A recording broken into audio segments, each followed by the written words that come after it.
दिल्ली में केजरीवाल जी ने क्या क्या किया और आज 9 महीने की बीजेपी सरकार ने क्या दिल्ली को डंप कर दिया है। आप कहीं भी जाके इस क्वेश्चन को पूछे कि अगर आज की डेट में चुनाव करा दिया जाए तो 70 की 70 सीटें आम आदमी पार्टी, पढ़े लिखे लड़के हैं, पढ़े लिखे सामाजिक वर्ग हैं, वो आपको यही बताएंगे कि अनुज शर्मा से हम प्रभावित हैं और अनुज शर्मा को हम नेक्स्ट पार्षद देखना चाहते हैं। गंगा वाटर से, ट्रीटमेंट प्लांट से अलग से तालाब बना दिया था और जैसे ही पूरी मीडिया वहां तक नहीं पहुंच पाई, सौरभ भारद्वाज जी हमारे प्रदेश अध्यक्ष वहां पहुंचे और उन्होंने उसे हाईलाइट किया कि बताइए कि जमुना जी ये है और ये अलग से तालाब बना दिया गया है मोदी जी के लिए, वो डुबकी लगा के इसमें अर्क देंगे। कि अभी जो प्रवेश वर्मा जी ने बोला कि हम गंगा वाटर को लास्ट घर तक पहुंचा देंगे, अभी पाइप डले नहीं है, सोनिया विहार के पाइप डले नहीं है, उन्होंने तो टाइम बाउंड कर दिया कि 1 साल के अंदर हम काया पलट कर देंगे। कौन सा फंड लगा देंगे जी वो, जो अभी उन ब्लॉकों में पाइप डला नहीं, सीवर डला नहीं है, पानी की व्यवस्था सबसे पहले तिगड़ी एमबी रोड से स्टार्ट होती है, वो बी ब्लॉक तक नहीं पहुंचता है, वो पानी पहाड़ी तक कैसे पहुंच जाएगा।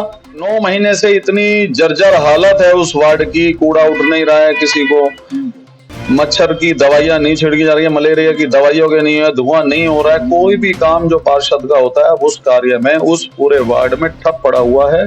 और अब वो वार्ड एक खैरात की तरह छोड़ दिया गया है। अनेकों काम किए हैं, 2003 का राज का सफर काफी लंबा है। आप भी समझ सकते हैं अगर कोई व्यक्ति 20 साल से 22 साल से राजनीति के सफर में कंटिन्यू लगा हुआ है तो उसकी पूरी विधानसभा में पकड़ होगी, ना कि एक वार्ड में। तो मेरी देवली पूरी विधानसभा में बहुत मजबूत पकड़ है। सटीक खबरों का सीधा असर। आप देख रहे हैं एनसीआर समाचार, सच्ची और पक्की खबरें। नमस्कार, आप देख रहे हैं एनसीआर समाचार और मैं हूं आपके साथ नमिता चौहान। और इस वक्त हमारे एनसीआर समाचार के स्टूडियो में हमारे साथ मौजूद है देवली विधानसभा के अनुज शर्मा उफ बिल्लू प्रधान। तो एक बड़ी चीज मैं आपको बता दूं कि इस वक्त जो है 2 पार्षद की सीटें खाली है और उपचुनाव होने वाले हैं, डेट नजदीक आ चुकी है और ऐसे में लगभग सभी समाज सेवी अपना अपना दावा ठोक रहे हैं, अपनी अपनी पार्टी से टिकट की मांग कर रहे हैं, टिकट की होड़ में लगातार दौड़ते हुए नजर आ रहे हैं। लेकिन इस बीच में आखिर किसका नाम सामने आने वाला है, किसको पार्टी टिकट देने वाली है, ये अभी तक स्पष्ट नहीं हो पा रहा है। लेकिन कुछ ऐसे चेहरे हैं जो सचमुच दावेदार नजर आते हैं और ऐसा जनता का मानना है। उन्हीं में से एक चेहरा हमारे बीच है और सीधे इनसे बातचीत करते हैं, जानते हैं कि आखिर इन्होंने समाज के लिए ऐसी कौन कौन से कार्य किए हैं जो जनता इन्हें समर्थन कर सकती है या फिर पार्टी इन्हें टिकट दे सकती है इनके कामों को देखकर। और दूसरी तरफ जो विपक्षी पार्टी है, क्या इन्हें लगता है कि विपक्षी पार्टी का कोई भी व्यक्ति अगर खड़ा होगा या कोई ऐसा व्यक्ति जो सचमुच हकदार है टिकट का और उसको टिकट मिल रही है या मिल जाती है तो वो इनके लिए कांटे की टक्कर हो सकती है। सीधे जुड़ते हैं, बातचीत करते हैं क्योंकि अब चुनाव में ज्यादा समय नहीं रह गया है। सबसे पहले तो आपका बहुत बहुत स्वागत है हमारे चैनल एनसीआर समाचार पर। आपका बहुत बहुत धन्यवाद नमिता जी, और आपने मुझे एनसीआर समाचार में बोलने का मौका दिया, इसके लिए बहुत बहुत धन्यवाद। सबसे पहला जनता के सामने मैं यही रखना चाहूंगी कि आप कब से राजनीति में हैं और किस तरीके के काम आज तक आपने किए हैं, क्या पार्टी से जुड़कर किए हैं या उससे पहले से आप काम करते आ रहे हैं? मैं 2003 से डीयू में मैंने राजनीति की है, डीयू में पॉलिटिक्स स्टार्ट हो गई थी मेरी। 2003 में अरविंदो कॉलेज से भी हमने चुनाव लड़ा था और लड़ाए हैं चुनाव। उसके बाद से मैं लगातार राजनीतिक मेरा सफर आरंभ हो गया था और आरंभ होने के बाद आज तक मैंने समाज के लिए अनेकों काम किए हैं। 2003 का राज का सफर काफी लंबा है। आप भी समझ सकते हैं अगर कोई व्यक्ति 20 साल से 22 साल से राजनीति के सफर में कंटिन्यू लगा हुआ है तो उसकी पूरी विधानसभा में पकड़ होगी, ना कि एक वार्ड में। तो मेरी देवली पूरी विधानसभा में बहुत मजबूत पकड़ है और मैंने पूरी देवली विधानसभा का इससे जब से मैं जुड़ा हूं, चाहे वो कांग्रेस पार्टी में था, मैं पहले कांग्रेस पार्टी के साथ जुड़ के काम किया, फिर केजरीवाल जी की नीतियों से प्रभावित होके मैंने आम आदमी पार्टी ज्वाइन की। आम आदमी पार्टी ज्वाइन करने के बाद मैंने आम आदमी पार्टी में रह के पार्टी के साथ सेवा की। इसके अलावा मैं बी ब्लॉक से प्रधान हूं और जो 38 RWA पूरी RWA विंग जो बनी हुई है देवली विधानसभा की, उसमें भी मैं प्रेसिडेंट हूं। उसके साथ मैं जब ये सारे कार्य करता हूं तो एज ए सोशल वर्कर भी मैंने बहुत सारे काम किए हैं, चाहे इसमें फिजिकल कैंप हो, योगा कैंप हो, या फिर हमने RWA के साथ पानी की समस्या का सोल्यूशन किया हो, शिक्षा पे काम किया है, स्वास्थ्य पे काम किया है, बड़े बड़े कैंप ऑर्गेनाइज किए हैं। और जो रोजमर्रा की जिंदगी में आने वाली समस्याएं हैं उनका, चाहे वो किसी की कोर्ट से संबंधित हेल्प हो, किसी के आपसी झगड़े से संबंधित हेल्प हो, मैंने कभी भी 20 से 22 साल में अपनी तरफ से सेवा में किसी के काम कराने में कोई कोताही नहीं बरती आज तक। अभी आपने आम आदमी पार्टी का नाम लिया, जनता ये भी जानना चाहेगी कि आखिर आप आम आदमी पार्टी से कब से जुड़े हुए हैं। हालांकि अभी देखा जाए तो आम आदमी पार्टी अब सत्ता में उस हिसाब से रही नहीं, लेकिन फिर भी क्या अभी तक आप आम आदमी पार्टी में ही काम कर रहे हैं? आम आदमी पार्टी में ही काम कर रहे हैं और आम आदमी पार्टी में ही करेंगे, क्योंकि हमारे जो अध्यक्ष हैं अरविंद केजरीवाल जी, सौरभ भारद्वाज जी दिल्ली प्रदेश अध्यक्ष हैं, इनकी नीतियों से हम प्रभावित होकर यहाँ गए थे। और आज आप देखिए कि दिल्ली में केजरीवाल जी ने क्या क्या किया, और आज 9 महीने की बीजेपी सरकार ने क्या दिल्ली को डंप कर दिया है। आप कहीं भी जाके इस क्वेश्चन को पूछे कि अगर आज की डेट में चुनाव करा दिया जाए तो 70 की 70 सीटें आम आदमी पार्टी दोबारा से चुनाव अगर हो जाए दिल्ली में। दावा कर रही है यमुना पर जो सबसे बड़ी राजनीति हो रही थी आम आदमी पार्टी और भाजपा के बीच में, यमुना को साफ कर दिया और इस बार छठ पूजा की व्यवस्था यमुना पर काफी बेहतर हुई है पिछले सालों से। ये आपके चैनल के द्वारा मैं आपके माध्यम से बताना चाहता हूं। आपने भी देखा होगा एक कृत्रिम तालाब बना दिया था सोनिया विहार के जल से, गंगा वाटर से, ट्रीटमेंट प्लांट से अलग से तालाब बना दिया था। और जैसे ही पूरी मीडिया वहां तक नहीं पहुंच पाई, सौरभ भारद्वाज जी हमारे प्रदेश अध्यक्ष वहां पहुंचे और उन्होंने उसे हाईलाइट किया कि बताइए कि जमुना जी ये है और ये अलग से तालाब बना दिया गया है मोदी जी के लिए, वो डुबकी लगा के इसमें अर्क देंगे। तो वो जैसे ही बात पकड़ी गई, इनकी चोरी पकड़ी गई, तो इन्होंने वो प्रोग्राम ही कैंसिल कर दिया। ये आपको भी पता है और पूरी मीडिया को पता है, पूरी जनता को पता है कि इन्होंने क्या किया है क्या नहीं किया। इन्होंने सिर्फ गरीबों को उजाड़ने का काम किया है। इसके अलावा 9 महीने में इन्होंने क्या काम किया? मोहल्ला क्लिनिक बंद कर दिए तो वो ओपन नहीं हुए अभी तक। इन्होंने कहा आरोग्य मंदिर खोल रहे हैं, इन्होंने आरोग्य मंदिर अभी तक नहीं खोले। जितने मोहल्ला क्लिनिक बंद कर दिए हैं उनके सारे के सारे जो कर्मचारी हैं वो रोडों पे आ गए हैं, उनको किसी को सैलरी नहीं दे रहे हैं। इन्होंने 9 साल में महिलाओं के लिए 2500 रुपए देने का वादा नहीं दिया, होली दिवाली सिलेंडर देने का वादा किया, नहीं दिया इन्होंने। मैं आपसे भी ये बात एक क्वेश्चन करना चाह रहा हूं कि आप समाचार के माध्यम से आप भी पब्लिक के बीच में जाए और पूछें कि 9 महीने के कार्यकाल में बीजेपी ने क्या किया। किस वार्ड से आप टिकट चाहते हैं, किस वार्ड में आपको काम करना है?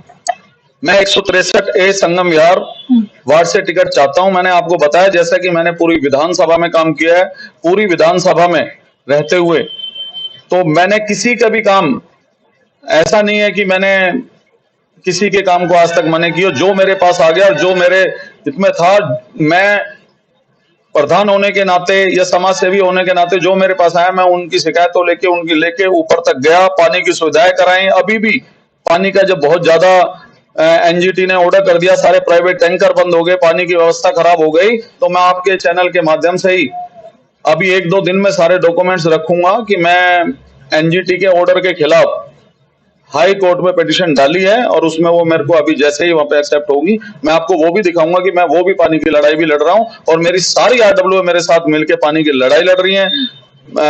जो रोड हैं उनको चौड़ा करने की लड़ाई लड़ रही हैं। तो समस्त RWA मेरे साथ हैं, समस्त वहां की जनता मेरे साथ है। और आप सर्वे कर सकते हैं कि जितने समझदार आदमी हैं, अगर समझदार आदमी आपको मैं कहूं कि पढ़े लिखे लड़के हैं, पढ़े लिखे सामाजिक वर्ग हैं, वो आपको यही बताएंगे कि अनु शर्मा से हम प्रभावित हैं और अनु शर्मा को हम नेक्स्ट पार्षद देखना चाहते हैं। देखिए, आपने जो अभी बात कही, अभी जो मेरे सवाल का जवाब दिया, उससे 2 सवाल निकल कर आते हैं। पहला सवाल मैं आपसे ये पूछना चाहूंगी, जिस वार्ड की आप चर्चा कर रहे हैं, शायद उस वार्ड में सबसे पहले आपसे पहले एक भाजपा के पार्षद थे जो अब विधायक बन चुके हैं। तो क्या उनकी छवि उस हिसाब से थी कि इस बार जनता भाजपा पर जाएगी, या फिर उनकी छवि उस मुताबिक बन नहीं पाई कि इस बार जो जनता है वो किसी और पार्टी की तरफ रुख करेगी? मतलब मैं ये जानना चाहती हूँ कि क्या पिछले पार्षद का काम इस हिसाब से था कि जनता उस पार्टी को आकर्षित हो जाए? जो पिछले पार्षद थे वो संगम विहार से अब विधायक बन चुके हैं। हाँ। विधायक बने हुए 9 महीने हो गए। 9 महीने से इतनी जर्जर हालत है उस वार्ड की, कूड़ा उठ नहीं रहा है किसी को, मच्छर की दवाइयां नहीं छिड़की जा रही है, मलेरिया की दवाइयों के नहीं है, धुआं नहीं हो रहा है, कोई भी काम जो पार्षद का होता है अब उस कार्य में उस पूरे वार्ड में ठप पड़ा हुआ है। और अब वो वार्ड एक खैरात की तरह छोड़ दिया गया है कि इसे जितना सड़ाना सड़ा दो और बाद में बोल देना कि जी बीजेपी को वोट दे दो, हम इसे ठीक करा देंगे। अच्छा, तो देखिए दूसरा सवाल अब मेरा ये रहेगा आपसे कि बीते दिन की ही बात है, प्रवेश वर्मा मंत्री जो हैं वो आए हैं मंच से, सांसद, मंत्री, विधायक, पार्षद सभी की यही बात है, सबका यही वादा था, यही दावा था कि हम पानी की लड़ाई लड़ रहे हैं, हम सड़क को चौड़ा करने की लड़ाई लड़ रहे हैं, साफ सफाई के लिए लड़ाई लड़ रहे हैं, क्योंकि इस वक्त जो आपके विधानसभा के विधायक हैं वो आम आदमी पार्टी से हैं और वो काम नहीं करवा रहे, जनता का फोन तक नहीं उठाते हैं, तमाम तरीके के आरोप लगाए गए थे और 1 साल के भीतर सब कुछ ठीक करने का दावा किया गया है। और जो सांसद हैं इस वक्त दक्षिणी दिल्ली के रामवीर सिंह विदोड़ी, उनका यह भी कहना था कि अगर 1 साल के भीतर देवली की काया पलट नहीं हुई, पानी की व्यवस्था घर घर तक नहीं पहुंची, यमुना का पानी घर घर तक नहीं पहुंचा, रोड चौड़ा नहीं हुआ तो वो राजनीति छोड़ देंगे। तो आपको लग रहा है कि एक तरफ वो कह रहे हैं वो लड़ाई लड़ रहे हैं, एक तरफ आप कह रहे हैं आप लड़ाई लड़ रहे हैं, तो लड़ कौन रहा है? ये तो इस बात का तो जवाब अभी नहीं जनता ही देगी कि ये लड़ाई लड़ कौन रहा है। रामवीर विदोड़ी जी लड़ रहे हैं या आम आदमी पार्टी लड़ रही है। कल जब प्रवेश वर्मा जी आ गए तो वो बड़ी बड़ी बातें फिर दोबारा से कर गए। 24 बोर हमारे पूर्व जो यहाँ से विधायक थे श्री प्रकाश जारवाल जी, आप जाके पूरी देवली विधानसभा क्षेत्र में पता करेंगे कि प्रकाश जारवाल जी जितना काम आसपास की विधानसभाओं में ना हुआ है ना होगा। आप इस बात का खुद सर्वे कर सकते हैं कि देवली विधानसभा में अगर सबसे ज्यादा काम किया है तो आम आदमी पार्टी के विधायक प्रकाश जारवाल ने किया है। फिर तो प्रकाश जारवाल को टिकट क्यों नहीं दी पार्टी ने दोबारा? कई कारण होते हैं, कई मतलब परिस्थितियां ऐसी होती हैं कि कई बार टिकट मतलब कार्यकर्ताओं को, दूसरे कार्यकर्ताओं को भी दे देती है पार्टी। ऐसा नहीं है, 3 बार वो विधायक रहे हैं और उनके घर से पार्षद भी है, तो पार्टी ने सोचा कि इस बार चेंज कर देते हैं। तो उन्होंने टोटल दिल्ली में 20 से 22-25 विधायक चेंज किए, तो उसमें इनका भी नाम आ गया और तो कोई कारण नहीं था। अभी भी वो लेकिन पानी के मुद्दे पे, सड़क के मुद्दे पे पूरी विधानसभा में इस लड़ाई को लड़ रहे हैं और पूरे दम के साथ लड़ रहे हैं। अभी मैं तो ये भी कहना चाहूंगा आपको कि अभी जो प्रवेश वर्मा जी ने बोला कि हम गंगा वाटर को लाश घर तक पहुंचा देंगे, अभी पाइप डले नहीं है, सोनिया विहार के पाइप डले नहीं है, उन्होंने तो टाइम बाउंड कर दिया कि 1 साल के अंदर हम काया पलट कर देंगे। कौन सा फंड लगा देंगे जी वो, जो अभी उन ब्लॉकों में पाइप डला नहीं, सीवर डला नहीं है, पानी की व्यवस्था सबसे पहले तिगड़ी एमबी रोड से स्टार्ट होती है, वो बी ब्लॉक तक नहीं पहुंचता है, वो पानी पहाड़ी तक कैसे पहुंच जाएगा? तो इन्होंने बताया था, वही इनके ढकोसले हैं कि 15 लाख रुपए अकाउंट में आ जाएंगे, 2500 रुपए अकाउंट में आ जाएंगे, हर घर में सिलेंडर आ जाएगा। तो झूठ बोलने के बाद इनसे पूछो कि ये आपने वादे किए थे, क्या हुआ इनका? तो वो तो चुनावी जुमला था। तो ये जुमला है, इससे ज्यादा कुछ नहीं है, ग्राउंड पे नहीं करते हैं कुछ भी। और आप भी देख लेना, अभी 9 महीने में जनता त्रस्त है और सारी बीजेपी मस्त है, अपना काम कर रही है। लेकिन इस बात को हम कह सकते हैं कि अगर वार्ड 163 एक ही जनता आम आदमी पार्टी के पार्षद को वहां से जिताएगी चुनाव में, तो पार्षद आम आदमी पार्टी का हो, विधायक आम आदमी पार्टी का है, प्रकाश जारवाल जी साथ है, सारा आम आदमी पार्टी सारी मिलके उस वार्ड का विकास करेंगे। जो आज तक उसमें नहीं हुआ वो हम करके दिखाएंगे। और अगर पिछली बार की तरह ही फिर से भाजपा का कोई पार्षद आ गया तो? नहीं, इस बार नहीं आएगा।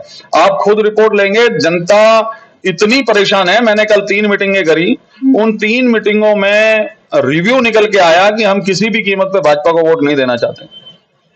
ये केवल हिंदू मुसलमान के अलावा इनके पास और कोई एजेंडा नहीं है। ये समय आता है राम मंदिर को ले आते हैं, समय आता है हिंदू मुसलमान को ले आते हैं, और इनके पास ना एजुकेशन का एजेंडा है, ना यहाँ पे शहरी उसका एजेंडा है, कोई एजेंडा नहीं। आपकी बात कर लेते हैं, अगर आपको टिकट दे देती है पार्टी और जनता ने आपको समर्थन भी दे दिया, बन जाते हैं अगर आप पार्षद, क्या क्या काम ऐसे हैं जो आप अपने बल पर करवा सकते हैं और उसके लिए आप ये नहीं कहेंगे कि विधायक नहीं मान रहे या आगे जो जल बोर्ड है वो एग्री नहीं हो रहा है या एमसीडी एग्री नहीं हो रहा है? इन तरीके के बहानों को छोड़कर क्या क्या काम है जो आप अपने दम पे करवा सकते हैं? नमिता जी, पार्षद का जो जो काम होता है, उस पार्षद के काम से ऊपर उठ के, जो अभी हम ना कुछ होते हुए पानी की लड़ाई लड़ रहे हैं, सीवर की लड़ाई लड़ रहे हैं, तो वहां पे डिस्पेंसरी की एक जरूरत है, उसकी लड़ाई हम लड़ रहे हैं, उसे भी हम बनाएंगे। पार्षद के काम होते हैं साफ सफाई से लेके, और उसके अलावा जो पानी से संबंधित काम है, पानी की पूरी लड़ाई लड़ेंगे। हमारे 24 बोर पास हैं जो बीजेपी ने आज तक रुकवा रखे हैं, उन्हें हम 24 बोरों को कराएंगे पहले, और बोर सेंक्शन कराएंगे। पानी की प्रॉब्लम को खत्म करेंगे सबसे पहले उस वार्ड से। पानी की समस्या वैसे देखा जाए तो दक्षिणी दिल्ली में बहुत बड़ी समस्या है, और अगर इस पर कोई काम कर पाता है तो जनता सचमुच उसका समर्थन करने को तैयार रहेगी। खैर, चुनाव बेहद नजदीक है और अब तो टिकट की भी जल्द ही घोषणा हो जाएगी। आपको लग रहा है कि कोई विपक्षी पार्टी का ऐसा दावेदार जो आपको टक्कर दे सकता है, या आपके लिए एक बहुत बड़ा बन सकता है ऐसा खतरा कि वोटों में हेरफेर हो जाए या वोट कम ज्यादा हो जाए, ऐसा कुछ भी कोई भी चेहरा? नहीं जी, मेरे को ऐसा कुछ नहीं लगता वोटों में हेरफेर हो जाए या बहुत बड़ा कोई चेहरा है। बस मैं तो यही उम्मीद के साथ इस बार आशीर्वाद जनता से लेना चाहता हूं, और अपने राष्ट्रीय अध्यक्ष अरविंद केजरीवाल जी से लेना चाहता हूं कि एक बार वो मेरे को मौका दें सेवा का। सेवा तो मैं पिछले मैंने बताया आपको कि मैं 20 साल से कर रहा हूं, लेकिन एक पार्षद के रूप में अगर मेरे को मौका मिले तो मैं शिकायत का मौका नहीं दूंगा पब्लिक को। जनता के लिए कोई संदेश आपका? जनता बहुत समझदार है, और जनता को अब बेवकूफ नहीं बनाया जा सकता। जनता ने दिल्ली का चुनाव, सारी मीडिया को पता है कि दिल्ली का चुनाव जनता ने बीजेपी को नहीं जिताया है, बल ने, छल ने, कपट ने उसके साथ वो जीते हैं। और जनता वोट दे के आज पछता रही है, वो पश्चाताप कर रही है कि हमने बहुत गलत फैसला कर लिया अरविंद केजरीवाल जी को सत्ता से बाहर करके।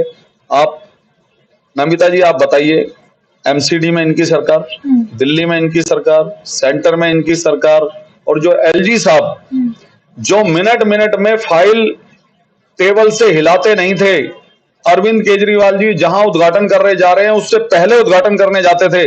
आज 9 महीने में उन एलजी साहब की आपने शक्ल देखी है? उनकी शक्ल भी देखने को नसीब नहीं हो रही एलजी साहब की। अब ये एलजी साहब अपने बिल में घुस गए हैं, उन्हें कोई फर्क नहीं पड़ता दिल्ली में क्या हो रहा है, रेखा गुप्ता जी की सरकार क्या कर रही है। अब एलजी साहब का रोल ही खत्म हो गया दिल्ली से, और नहीं तो उन्होंने जितना अरविंद केजरीवाल जी को परेशान किया है, आम आदमी पार्टी को परेशान किया, कामों को रोका है, ये पूरी दिल्ली की जनता अच्छे से समझती है। और इसका जवाब वो अभी देखना आप इन्हीं उपचुनावों में देगी, और आने वाले जो चुनाव होंगे उनमें भी जनता अच्छे से बीजेपी को सबक सिखाएगी। देखिए, उपचुनाव की तारीखें अब बहुत जल्द इसकी घोषणा होने वाली है, तारीखें बेहद नजदीक है, और किसको किस पार्टी से टिकट दिया जाएगा ये भी आपके सामने बेहद जल्द आ जाएगा।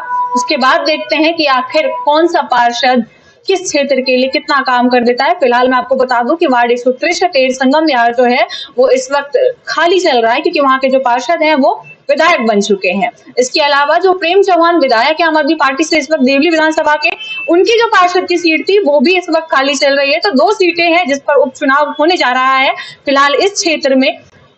आगे की अपडेट के लिए बने रहे हमारे चैनल एनसीआर समाचार पर। मैं आपके साथ नमिता चौहान।